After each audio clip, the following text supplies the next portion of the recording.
Hello കൂട്ടുകാരെ, ഞാൻ ഇന്ന് എൻ്റെ അച്ഛയെ കണ്ണ് കാണിക്കാൻ വേണ്ടി കണ്ണാശുപത്രി കൊണ്ടുപോകാൻ വേണ്ടി രാവിലെ 6 മണിയായപ്പം വീട്ടിൽ നിന്ന് പോവുകയാണേ.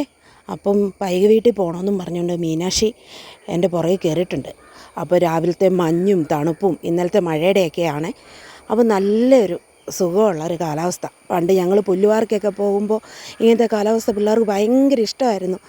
അപ്പോൾ ഇപ്പോൾ പുല്ലുവാർക്ക് പോകുന്നില്ലല്ലോ, ഇപ്പോൾ പൈകയിലല്ലേ വീട്. അത് കാരണം പിള്ളേർ ഈ മഞ്ഞ് കണ്ടപ്പോഴത്തേനും അവൾക്ക് വീഡിയോ എടുക്കണമെന്ന് തോന്നിയിട്ട് അവൾ വീഡിയോ എടുക്കുവാണേ. നല്ല രസമുണ്ടായിരുന്നു ഇപ്പോഴത്തെ ചൂടത്ത്.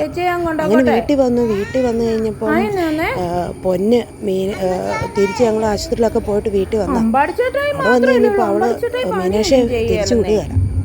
ചേച്ചിയാണേലേ പണി ചെയ്യുള്ളൂ. കൊണ്ടോക്കോട്ടെ എന്നാ ഞാൻ ചാച്ചായെ കൊണ്ടോക്കോളാം.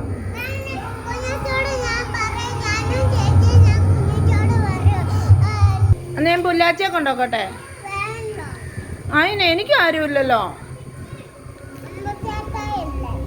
അമ്മച്ചേട്ടെ പോരാ. നിനക്ക് മീനാക്ഷി ചേച്ചിയെ വേണം, ചാച്ചായെ വേണം, അമ്മച്ചിയെ വേണം. എനിക്ക് ആരുമില്ലല്ലോ.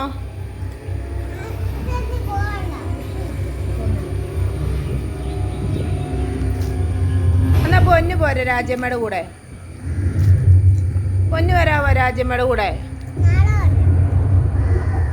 നാളെ വരുമോ? സത്യമാണോ?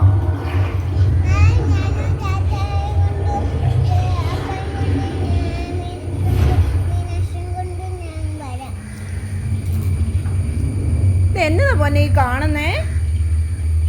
എന്നാ സിനിമയാ?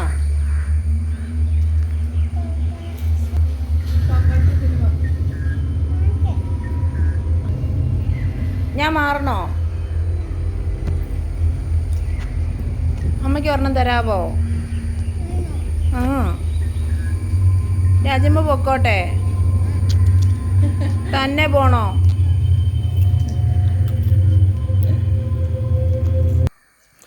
അങ്ങനെ ഞാൻ പൊന്ന് മീനാക്ഷി വിടാത്തതുകൊണ്ട് ഞാൻ തന്നെ പോകാമെന്ന് വിചാരിച്ച് ഇറങ്ങുവാണേ.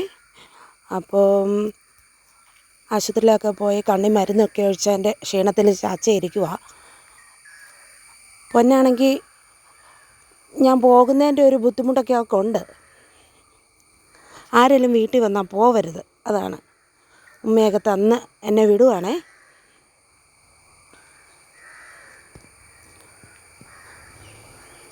നമ്മൾ ചെല്ലുന്നതും നോക്കി നമ്മൾ പോകുന്നതും നോക്കിയിരിക്കുന്ന നമ്മുടെ അച്ഛനും അമ്മയും. അതല്ലേ നമ്മുടെ ഭാഗ്യമല്ലേ? വേറെ ആരുണ്ട് നമുക്ക് വേണ്ടി പ്രാർത്ഥിക്കാനും നമ്മളെ നോക്കിയിരിക്കാനും നമ്മൾ പോകുന്നത് നോക്കിയിരിക്കാനും ഒക്കെ ആരാ ഉള്ളത്? നമ്മൾ പോകുമ്പോൾ പൊതിഞ്ഞ് കെട്ടി തന്നു വിടാനും